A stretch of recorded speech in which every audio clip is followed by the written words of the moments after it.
புதுச்சேரியில் உயர்த்தப்பட்ட மின் கட்டணத்தை ரத்து செய்ய வலியுறுத்தி இந்தியா கூட்டணி சார்பில் முழு அடைப்பு போராட்டம் நடைபெற்று வருகிறது. இது குறித்த கூடுதல் தகவல்களை செய்தியாளர் இளமுதன் வழங்க கேட்கலாம். இளமுதன், முழு அடைப்பு போராட்டத்தை முன்னிட்டு என்ன மாதிரியான ஒரு சூழல் புதுச்சேரியில் இருக்கு? விரிவான தகவல்களை நீங்க பகிர்ந்துக்கலாம்.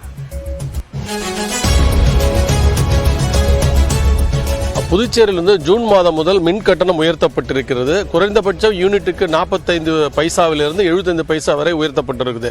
இதனை கண்டித்து தான் பல்வேறு அரசியல் கட்சியினர் போராட்டம் நடத்தி வருகிறார்கள். இந்தியா கூட்டணி சார்பில் இந்து முழு அடைப்பு போராட்டத்துக்கு அழைப்பு விடுக்கப்பட்டது.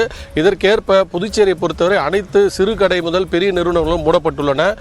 தனியார் பள்ளி கல்லூரிகளுக்கு, பெரும்பாலான கல்லூரிகளுக்கு விடுமுறை விடப்பட்டுள்ளன. சில கல்லூரிகள் இயங்குகின்றன. அரசு பள்ளிகளை பொறுத்தவரை மாணவர் நலன் கருதி பள்ளிகளுக்கு 1 முதல் 8ஆம் வகுப்பு வரை பள்ளிகளுக்கு விடுமுறை அறிவிக்கப்பட்டிருக்கிறது. இது புதுச்சேரியில் அரசு பள்ளிகளுக்கு எப்பொழுது விடுமுறை அளிக்கப்படுவதில்லை. முதல் முறையாக தான் இந்த விடுமுறை அறிவிக்கப்பட்டிருக்கிறது. இது மட்டும் இல்லாமல் ஆட்டோ, டெம்போக்கள், பேருந்துகள் இயக்காது என்று ஏற்கனவே அறிவிக்கப்பட்டதால் தற்போது நாம் பார்க்கும் பேருந்து நிலையம் வெறிச்சோடி காணப்படுகிறது.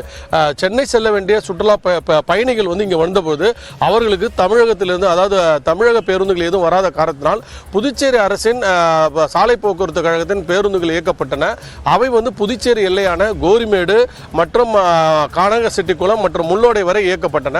அங்கிருந்து பயணிகள் சென்னை, அதாவது சென்னை, விழுப்புரம், கடலூர் போன்ற பகுதிகளுக்கு செல்வதற்கான ஏற்பாடு செய்யப்பட்டிருந்தது. கிட்டத்தட்ட அரை மணி நேரத்துக்கு மேலாக பயணிகள் புதுச்சேரி அரசு பேருந்தில் காத்திருக்கிறார்கள். இங்கிருந்து தான் அவர்கள் தமிழகத்துக்கு, அதாவது குறிப்பிட்டு சொல்ல சென்னை மற்றும் சிதம்பரம், காரைக்கால் போன்ற பகுதிகளுக்கு செல்வதற்கான ஏற்பாடு செய்யப்பட்டிருக்கிறது. புதுச்சேரி பொறுத்தவரை 500க்கும் மேற்பட்ட போலீசார் பாதுகாப்பு பணியில் ஈடுபட்டிருக்கிறார்கள்.